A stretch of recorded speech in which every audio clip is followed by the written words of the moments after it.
Hola a todos, mi nombre es Katy Bueso y nosotros somos el grupo número 1 y les venimos a exponer acerca de tres temas. Uno es la comunicación como capítulo 26, como capítulo 27, la enseñanza y como capítulo 28, liderazgo, dirección y delegación. Bien, yo les voy a empezar a hablar un poco acerca de lo que es la comunicación.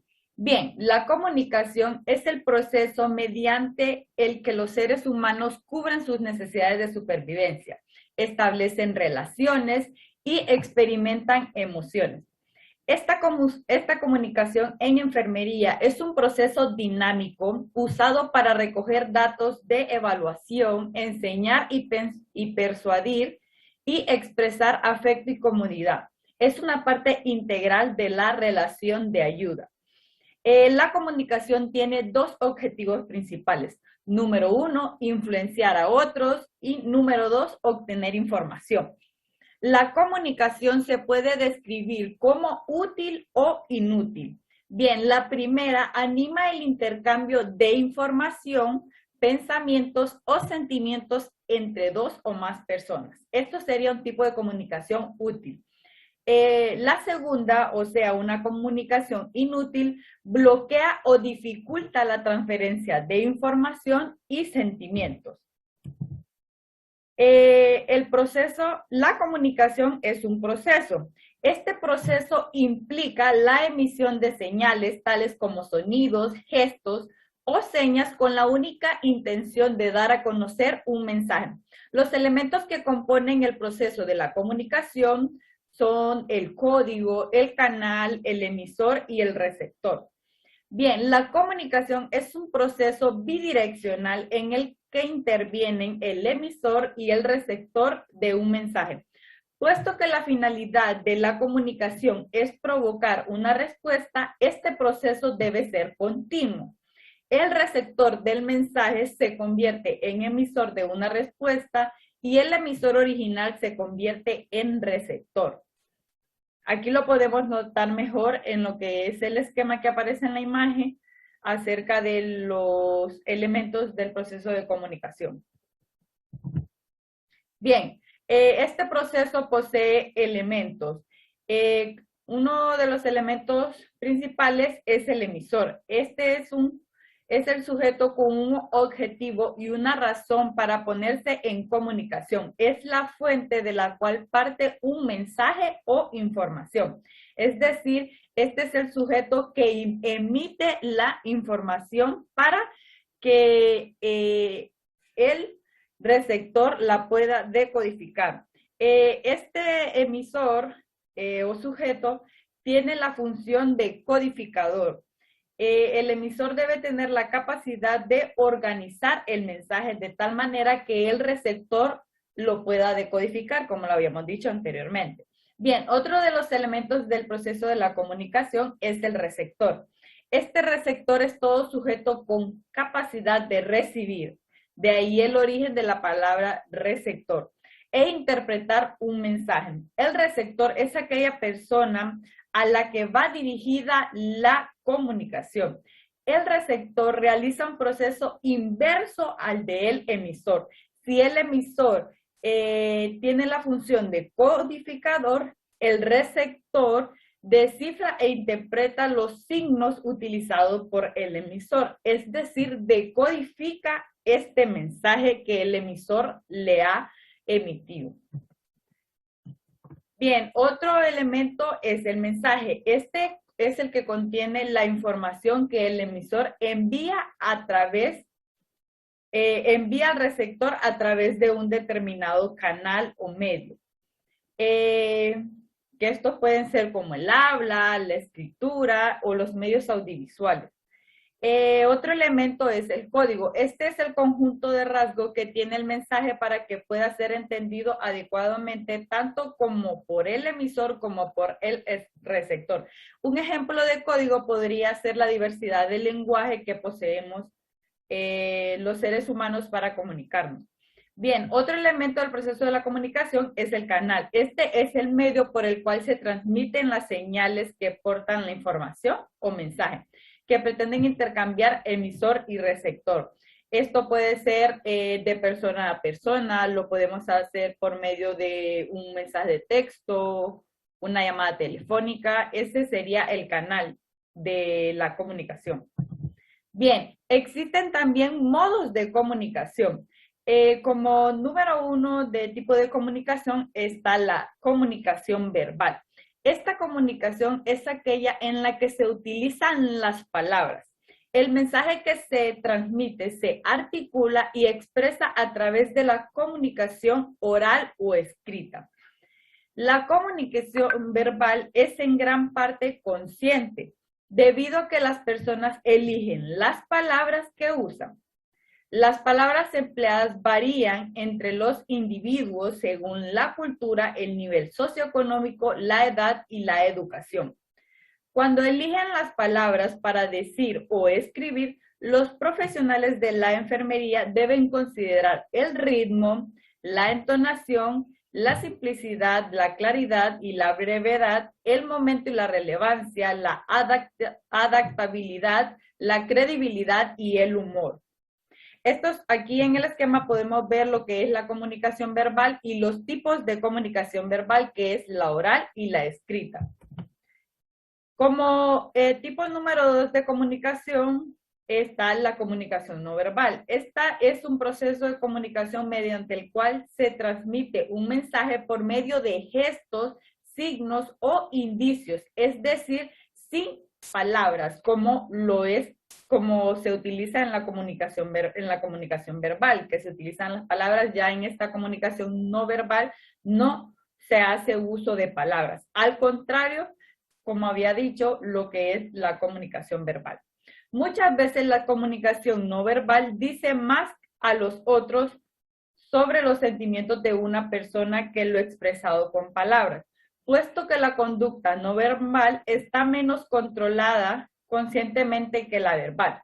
Por ejemplo, nosotros con nuestra palabra le podemos decir a una persona que la queremos mucho, pero ya con nuestras acciones la persona puede descifrar que no la queremos porque tal vez la tratamos mal, la tratamos de una forma despectiva. Entonces la persona puede descifrar por medio de nuestras acciones o gestos, que esto sería una comunicación no verbal, que nuestra acción con hechos y nuestra comunicación verbal, que habíamos dicho con palabras, no coinciden.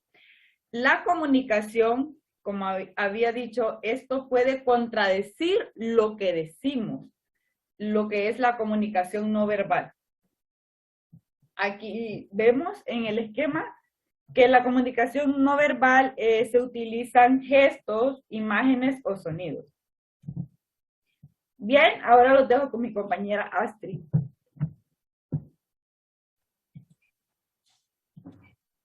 Muy buenas tardes, yo les voy a hablar un poco acerca de los factores que influyen en el proceso de comunicación. Bien, primero tenemos el desarrollo. El grado de desarrollo psicosocial, intelectual y de lenguaje que la persona puede tener puede ayudarle al profesional de enfermería a identificar si debe o no de modificar la forma o el mensaje en sí que va a transmitir a la otra persona, en este caso el paciente. De acuerdo con este dato, tenemos también los valores y percepciones. Todos tenemos diferentes rasgos de personalidad, valores y experiencias vitales. Esto va a hacer que nosotros percibamos los mensajes de una diferente manera. También tenemos lo que es el sexo. Las niñas tienden a usar el lenguaje para solicitar confirmación, minimizar las diferencias y establecer la intimidad. En cambio, los chicos usan el lenguaje para establecer independencia o negociar la situación dentro del grupo. Dentro del espacio personal, aquí estamos hablando de la distancia que prefieren las personas para interactuar o interaccionar con otros. La territorialidad, bueno, esto se refiere al espacio y las cosas que un individuo considera como suyos. Los pacientes sienten con frecuencia la necesidad de defender su territorio cuando es invadido por otros. Por ejemplo, si yo voy a tomar una silla que pertenece al área de un paciente, donde él se está quedando y yo la voy a mover para la camilla de otro paciente, entonces el paciente se va a sentir que estoy invadiendo su territorio si no lo hago de la manera adecuada. Lo preferible es que yo solicite el permiso pertinente para poder hacer eso y que el paciente no sienta que estoy invadiendo su territorio. Los papeles y relaciones. Estos afectan el proceso de la comunicación, haciendo que las palabras, la estructura de las frases, tono de voz van a variar dependiendo de esto y de la relación específica entre personas, el grado de confianza que tenemos con el paciente, por ejemplo. El ambiente. Las personas suelen comunicarse mejor cuando están cómodas, cuando se sienten bien, cuando el ambiente que les rodea les hace sentirse bien. Las temperaturas extremas, los ruidos excesivos, el ambiente mal ventilado y la falta de privacidad van a inferir en la comunicación. Si mi paciente no siente que le estoy dando la privacidad adecuada para poder decirme con comodidad cuál es el problema, qué es lo que presenta, entonces eso va a distorsionar la comunicación que yo pueda tener con él o con ella. La congruencia. Los pacientes confían con más facilidad en el profesional de enfermería cuando perciben la comunicación con él como congruente. Lo que yo digo con lo que yo hago tiene que coincidir. Y él tiene que ver que lo que yo digo lo cumplo. Él tiene que ver esa consistencia, esa congruencia en lo que yo hablo y lo que yo digo. Las actitudes interpersonales. Las actitudes, recordemos que van a transmitir pensamientos, sentimientos, creencias a las personas y eventos. Las actitudes como el cuidado, el afecto, el respeto y la aceptación nos van a ayudar a que la comunicación pueda fluir. En cambio, todo lo contrario, situaciones como falta de interés y la frialdad, estas van a interferir en la comunicación que el paciente pueda tener con nosotros o viceversa. También tenemos lo que son las fronteras. Las fronteras nos ayudan a mantener límites. Nos ayudan a que debemos de evitar compartir información personal o introducir nuestras propias necesidades con el paciente. Recordar que nuestra relación con el paciente es profesional-paciente y nada más. La relación de ayuda. ¿De qué se trata la relación de ayuda? Bueno, estas son relaciones profesional de enfermería-paciente. La ayuda trata sobre el proceso de facilitación del crecimiento del paciente. Tenemos unos objetivos básicos, que es ayudar a los pacientes a controlar sus problemas para vivir mejor, ayudar a los pacientes a cuidarse mejor en la vida diaria. Las claves para una buena relación de ayuda son el desarrollo de confianza y aceptación entre el profesional de enfermería y el paciente y la creencia subyacente de que el profesional de enfermería se interesa y desea ayudar. Eso nos va a ayudar a tener una buena relación con el paciente, que él sienta que en realidad queremos ayudarle, que en realidad deseamos que él mejore. Ahora tenemos las fases de la relación de ayuda.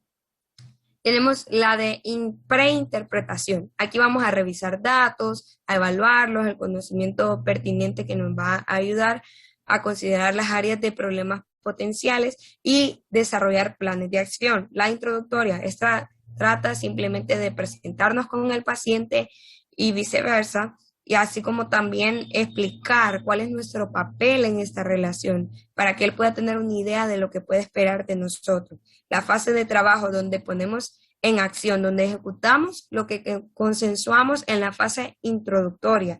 Luego tenemos la fase de terminación, donde esta relación pues llega a su fin. Nuestro deber aquí es procurar de que el paciente pueda terminar la relación sin sentimientos de ansiedad o dependencia.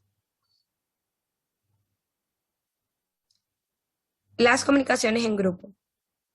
Para poder tener una buena dinámica de grupo es necesario mantener un grado de unidad o cohesión dentro del grupo. Un grupo dividido no puede dar buenos resultados.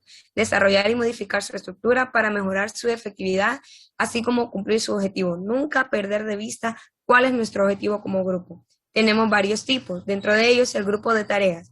Este grupo, su enfoque o su objetivo es el desempeño de una tarea en específico. El formato lo va a definir el director y o los miembros de dicho grupo. Los grupos de enseñanza Su objetivo es impartir información con los participantes. Los de autoayuda, los cuales constan de organizaciones voluntarias donde los individuos comparten un problema similar, ya sea de salud, cuestión social o de la vida diaria.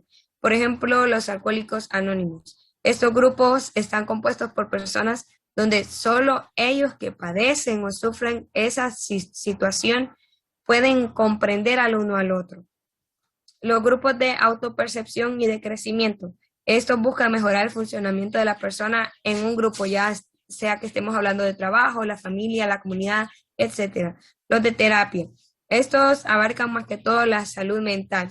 Se orientan a la autocomprensión, las formas más satisfactorias de relacionarse o controlar el estrés y los cambios de patrones de conducta hacia la salud. Luego tenemos los grupos de soporte social relacionados con el trabajo. En este, los miembros del grupo conocen el trabajo de los otros y cómo pueden animarles, estimularles para que sean más creativos y entusiastas en su trabajo y que éste sea más efectivo. Y por último tenemos la comunicación entre el profesional de enfermería y el médico. Esto es vital para que podamos ofrecer una atención óptima a nuestro paciente. Las diferencias entre la comunicación de los profesionales de enfermería y los médicos pueden dificultar la colaboración.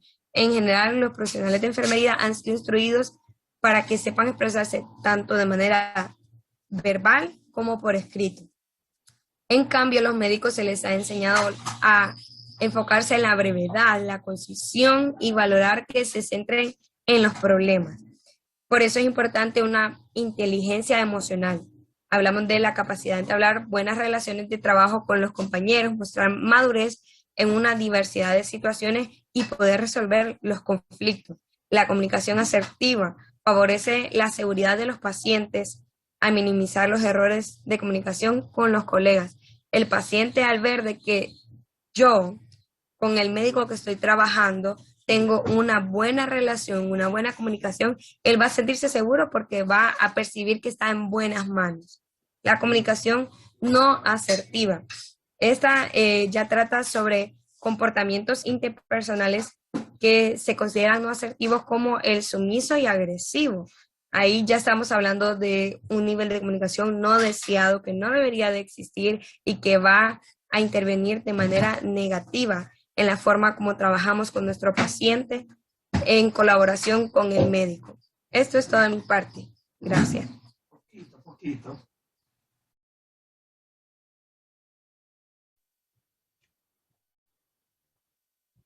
Hola, mi nombre es Karen Medina y vamos a hablar acerca del capítulo 27, que es la enseñanza. Poder brindar una instrucción al paciente es un aspecto importante de la práctica de enfermería y una función independiente. Las leyes estatales sobre la práctica de la enfermería incluyen la enseñanza del paciente como una función del profesional de enfermería, lo que convierte la enseñanza en una responsabilidad legal y profesional. La instrucción del paciente es multifacética y conlleva promoción, protección, conservación de la salud. Incluye enseñanza para reducir los factores de riesgo, aumento del nivel de bienestar de la persona y adopción de medidas específicas para proteger la salud. La enseñanza es un sistema de actividades destinadas a producir aprendizaje. El proceso de enseñanza está diseñadamente para producir un aprendizaje específico. El proceso de enseñanza-aprendizaje conlleva interacción dinámica entre el maestro y el alumno. Cada participante en el proceso comunica información, emociones, percepciones y actitudes hacia el otro. El proceso de enseñanza y el de enfermería son muy similares. Los profesionales de enfermería enseñan una variedad de alumnos en varios contextos. Enseñan a los pacientes y a sus familiares, o personas significativas en el hospital, las clínicas de atención primaria, el cuidado urgente, el cuidado dirigido, el hogar y las instituciones de vida asistida y de cuidado a largo plazo. El profesional de enfermería enseña a grupos grandes y pequeños de alumnos en los programas de institución de salud en la comunidad. Hay tres tipos de enseñanza. La enseñanza número 1 es la enseñanza de los pacientes y sus familiares. El profesional de enfermería puede enseñar a los pacientes individuales en encuentros docentes de uno con uno. Por ejemplo, el profesional de enfermería puede instruir sobre el cuidado de las heridas mientras se realiza un vendaje al paciente. Tipo de enseñanza número 2, la enseñanza en la comunidad. Los profesionales de enfermería participan con frecuencia en los programas de educación de salud de la comunidad. Y la número 3 es la enseñanza del personal de salud.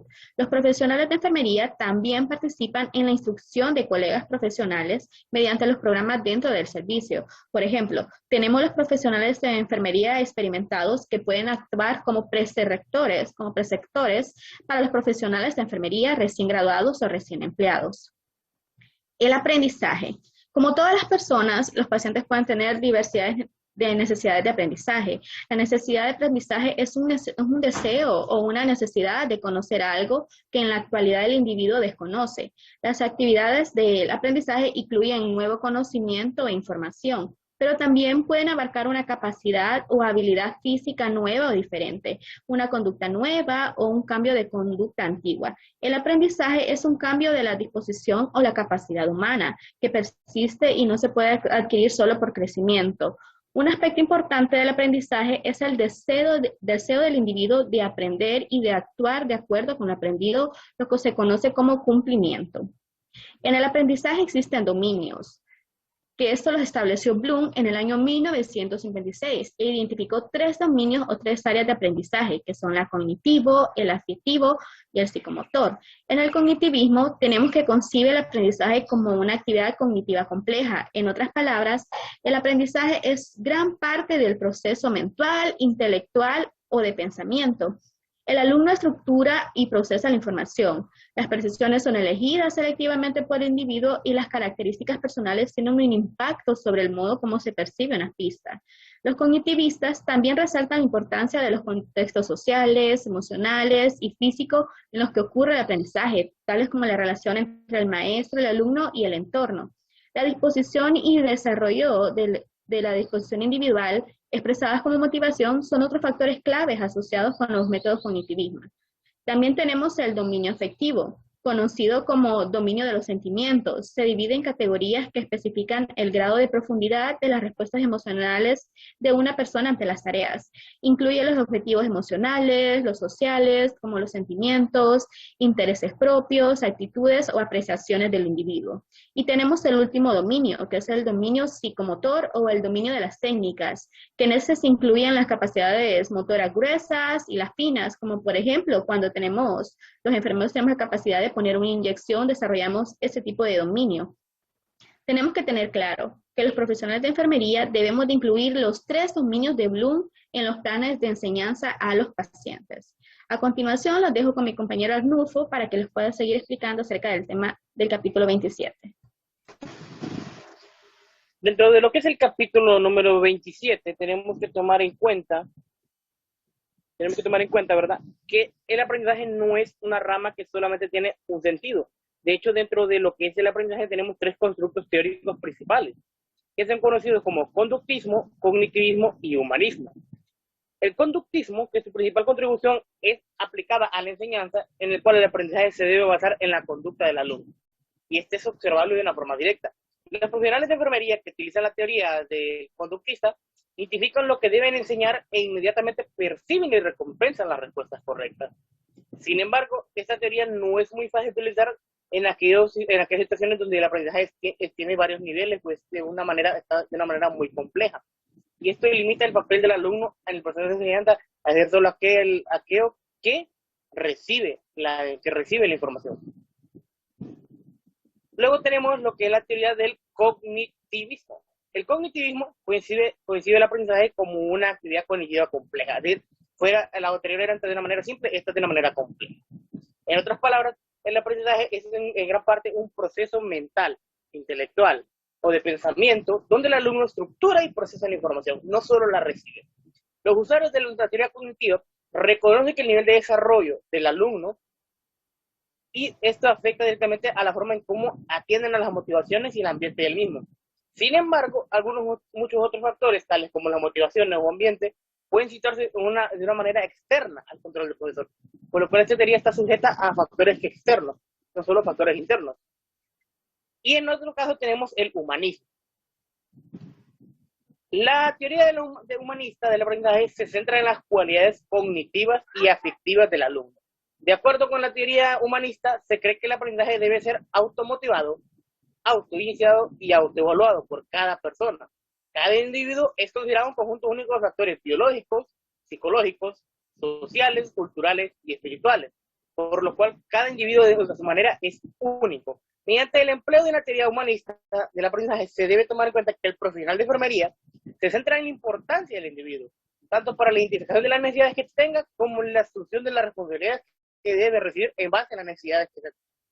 El modelo humanista lo que trata es a cada individuo de una forma diferente sin seguir una estructura dada. Continuando, tenemos lo que son los factores que afectan al aprendizaje. Antes teníamos las teorías, ahora tenemos tres factores que hablamos durante la teoría cognitivista, que son factores externos que pueden llegar a afectar el aprendizaje. Entre eso tenemos la edad y fase del desarrollo. El profesional de enfermería debe pensar en la edad y la fase del desarrollo del alumno, o sea, de lo que es el alumno, para influir en la capacidad de aprender del paciente. Si distinguen tres factores muy relacionados a lo que es la fase del desarrollo, que se asocian con la disposición del alumno. De dicha manera tenemos la madurez física, la cognitiva y la psicosocial. La motivación, que es otro de los factores, que en este contexto la motivación es el deseo de aprender. Influye mucho en la rapidez y la cantidad del aprendizaje. El tercer punto tenemos la disposición, que la disposición es la capacidad que tiene uno a aprender en la exhibición de conductas o indicios que reflejan la motivación de este para obtener información durante determinados momentos, durante tiempos determinados. De dicha manera, la disposición es aquella capacidad que tiene el alumno para estar ahí, tratando de recibir la mayor cantidad de información posible. Este es el otro punto, la participación activa. Cuando el alumno participa de forma activa en lo que es en el proceso, el aprendizaje se convierte mucho más significativo y se simplifica de una manera increíble. Si el paciente participa activamente en la planificación, discusiones, en lo que es el aprendizaje, va a ser de una manera mucho más rápida y va a ser mejorando, y va a mejorar la retención que tiene el alumno a eso. De esta manera también se mejoran otros factores, tales como la capacidad de asimilación de este conocimiento. La relevancia. Claramente hay que hablar de que todo conocimiento o capacidad aprendida debe tener un interés personal de manera relevante para aquella persona que recibe la información. Porque no es apropiado darle la información que no sea relevante a la persona, porque de una u otra manera la va a olvidar. Respuesta. La respuesta es la información sobre el rendimiento de una persona hacia un objetivo deseado. Tiene que tener un valor significativo. ¿Qué nos referimos con una respuesta? Es decir, darle información adecuada para responder las dudas y las necesidades que tenga el paciente. Otro punto, soporte sin prejuicio. Este es un punto fundamental, porque la persona va a aprender mucho mejor, se va a sentir en un mucho mejor ambiente si se siente aceptada por el profesional y no siente que la están juzgando constantemente. Pasando a otros, tenemos que un aspecto fundamental de esto es que no podemos hacerlo de una manera desorganizada. ¿Por qué? Porque siempre vamos a ir desde lo más simple a lo más complejo. El aprendizaje es mucho más fácil si lo organizamos de una forma lógica. Debe progresar desde lo más simple hasta lo más complejo, es decir, desde los niveles más bajos hasta los niveles más altos. Esta organización permite a lo que es el alumno comprender la nueva información, incorporarla a todo lo que ya había aprendido y formar nuevos conceptos en base a esa nueva información adquirida. Y cada vez que esto sucede, el alumno refuerza lo que ya sabe y directamente también ayuda a comprender nuevas cosas que no tenía. Tenemos otro caso de la repetición. Esto es sabido por todos que la repetición es uno de los conceptos y los hechos más clave que facilita la retención del material aprendido. Claramente, entre más se repita algo, entre más esté teniendo el momento, tiene la persona a estar en eso, mucho más fácil se lo va a repetir. Cronología. Esto se mantiene en que la persona retiene mucho mejor la información entre menos tiempo pasa entre el momento en que se dio la información teórica y se llevó a la práctica aplicada. Y entre mayor sea el intervalo de tiempo, esa información puede llegar a perderse o olvidarse fácilmente. Mientras que si, digamos, el primer día se dio lo que es los factores teóricos, el segundo día se da la práctica aplicada o el mismo día, y eso ayuda mucho a reforzar todos los conocimientos aprendidos de forma durante el aprendizaje. Y pasando a los últimos factores, tenemos lo que es el ambiente. Un ambiente óptimo principalmente va a facilitar a reducir la distracción y proporcionar un confort físico y psicológico en el paciente para que obtenga de una manera mucho más fácil el aprendizaje. Tenemos las emociones, tales emociones como miedo, ira, la depresión, la ansiedad, puede impedir el aprendizaje, porque la persona no está enfocada en lo que debería.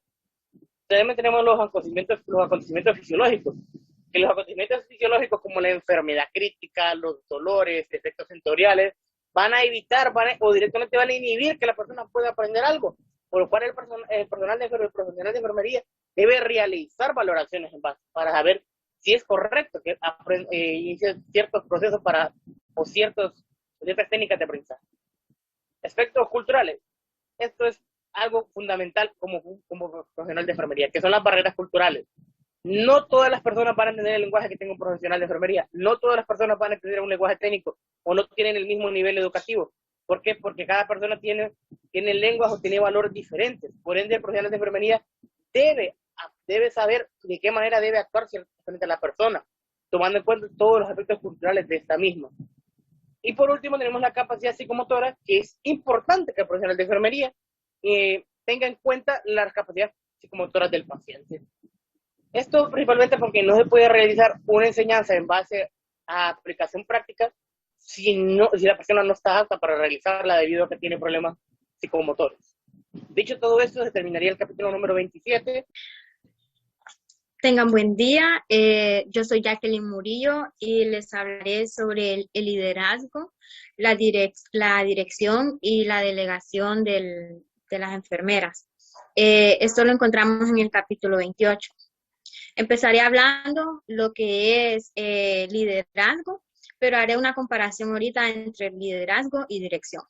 El profesional de enfermería asume con frecuencia el papel de líder y director. Estos dos papeles están relacionados, es decir, que los directores tienen capacidades de liderazgo y los líderes dirigen con frecuencia, pero ambos papeles son distintos. La función del líder es que éste influye en otros para trabajar juntos y conseguir un objetivo específico.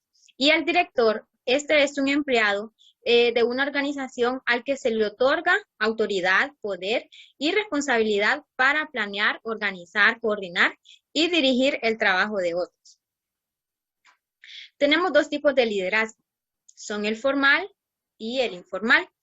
El líder formal, este es seleccionado por una organización y se le otorga autoridad oficial para tomar decisiones y actuar. Este líder formal es asignado ya sea por una autoridad superior o por votaciones. Pero está el líder informal, que este no ha sido nombrado oficialmente para dirigir las actividades de otros, pero debido a su antigüedad en el cargo, ya sea de la edad o sus capacidades especiales, es reconocido por el grupo como su líder. Este líder informal destaca por tener una influencia demasiado grande, ya que aunque no tenga el papel como líder, aunque no esté otorgado como un líder, siempre genera la influencia a que otros lo sigan. Tenemos unas teorías clásicas de liderazgo. Los teóricos de los rasgos encontraron que los líderes poseían con frecuencia capacidades y cualidades específicas. Tenemos varias características de los líderes. Tenemos el líder autocrático o autoritario, que este toma decisiones por el grupo. Las decisiones que toma este son solamente tomadas por su autoridad y no cuenta con opiniones o participaciones de los miembros de su equipo.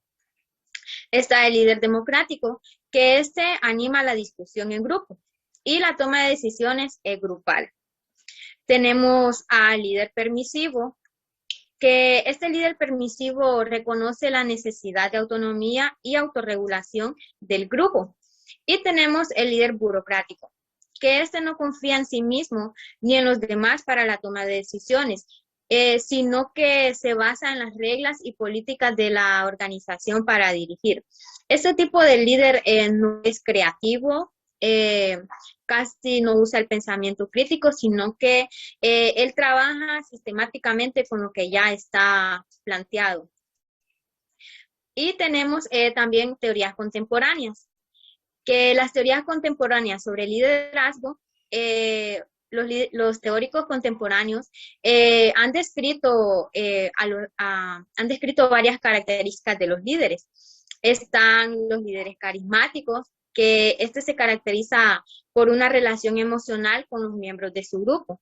Está también el líder transaccional, que este tiene una relación con los seguidores, basadas en el intercambio de algún recurso valioso para el seguidor. Está el líder transformacional, que este proporciona la creatividad y la aceptación de los riesgos, la dedicación y colaboración. También está el liderazgo compartido. ¿A qué quiere decir de que no solamente es uno el líder, sino que son varios? Porque este tipo de liderazgo reconoce que la mano de otro profesional está compuesta por muchos líderes. Está el liderazgo efectivo, que para ser un líder efectivo requiere de conocimiento de factores como necesidades, objetivos y recompensas que motivan a las otras personas. Este tiene 3 principios básicos, que son la visión, la influencia y el modelo de conducta. En la visión encontramos que esta es una imagen mental de un estado futuro posible y deseable. El líder tiene que destacar con este papel, porque si no cuenta mucho con este principio, pueda que sea un líder que fracase en el futuro, ya que el líder tiene que tener la visión de los posibles resultados, ya sean positivos o negativos, que vayan a tener las obras que estén realizando. Está también el principio de la influencia, que esta es una estrategia informal destinada a obtener la cooperación de otros sin ejercer autoridad formal. ¿Qué quiere decir aquí? Que aquí entra lo que es el líder informal, que es por el impacto que genera su influencia, que él atrae cooperantes para realizar dichos proyectos y obras. Está el modelo de conducta, que muestra interés por los colaboradores y los pacientes. Así prosigo a hablar lo que es el tema de la dirección. La labor del director es organizar para que su organización realice su tarea. Hay 3 niveles de dirección. Está el director de primer nivel, que este es responsable de dirigir el trabajo del personal que no pertenece a ningún puesto directivo. Están los directores del nivel medio, que estos supervisan a cierto número de directivos del primer nivel. O sea, estos también supervisan a directores. Pero también están los directores del nivel superior, que son ejecutivos de la organización con la responsabilidad de establecer objetivos y desarrollar planes estratégicos. Así prosigo también a hablar sobre las funciones directivas. Encontramos la planificación y la organización, que la planificación es un proceso continuado que conlleva la evaluación de la situación, el establecimiento de fines y objetivos basados en la valoración de la situación o de las tendencias futuras, y desarrollo de un plan de acción que identifique prioridades, delinee responsabilidades, determine plazos y describa cómo se conseguirá y evaluará el resultado pretendido. En la organización es un proceso continuado también. Después de identificar el trabajo y valorarlo, los recursos humanos y materiales que se van a necesitar, el director divide el trabajo en unidades más pequeñas. Lo hace así para que los miembros de su equipo no se sientan tan cargados con la parte que les toca trabajar. Encontramos también la gestión y la coordinación. En la gestión, este es un proceso que se consigue que se realice el trabajo de la organización.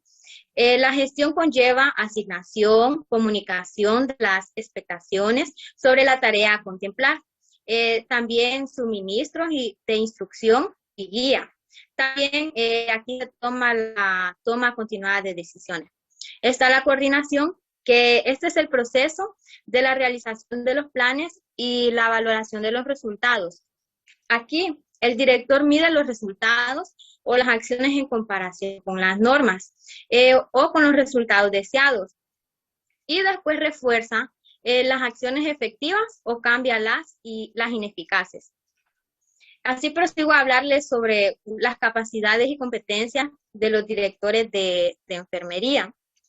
Este comprende varias capacidades y competencias para que comprenda el puesto en el que está asignado como director.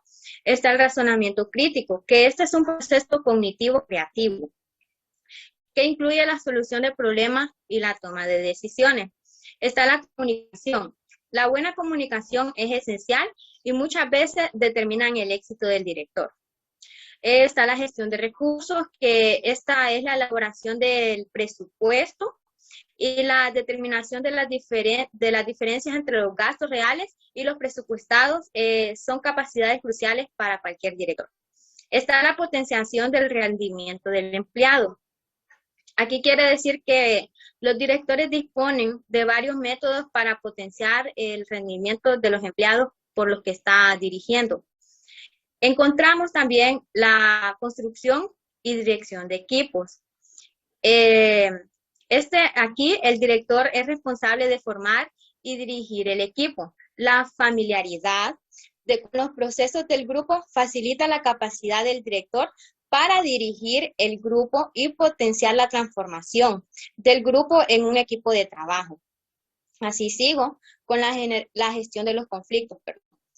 Aquí los directores de enfermería se encuentran con frecuencia en la situación de resolver conflictos entre personas.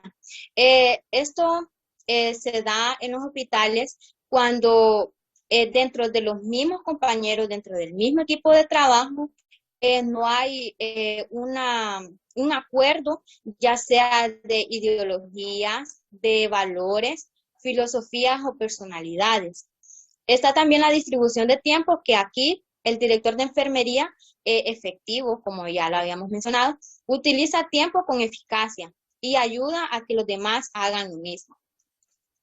Así, prosigo a hablar sobre el profesional de enfermería como persona que delega. Este es el tema final. Aquí sabemos que la delegación es el acto de transferir a una persona competente la autoridad para realizar una tarea de enfermería seleccionada en una situación determinada. Debemos saber que para delegar a una persona dicho cargo, ya sea por completo, tenemos que tomar en cuenta algunas medidas o normas que algunas veces la delegación es limitada. Pero mencionaré unas características. Cuando delegamos nuestro trabajo o ya sea nuestro cargo por completo a otro personal, aquí quiere decir que el delegado va a asumir la responsabilidad por el rendimiento de la tarea o el procedimiento. El delegador, o sea, quien delega, tiene la responsabilidad por el resultado, ya que aquí se pone en trabajo la confianza, porque pone la total confianza al entregar su trabajo por completo. Está también que la delegación ayuda a potenciar las capacidades y habilidades del delegado. Aquí quiere decir de que a la persona que yo voy a delegar, esto le sirve para que pueda obtener responsabilidad y él sepa de lo que es capaz de hacer mientras está realizando el cargo. Aumenta sus habilidades con aumento consiguiente de la autoestima y la promoción de la moral, lo que esto favorece el trabajo en equipo y la obtención de los objetivos de la organización. Pues así finalizamos nuestra presentación. Muchas gracias por su atención. Esperamos que hayan recibido con claridad la información. Muchas gracias. Tengan buen día.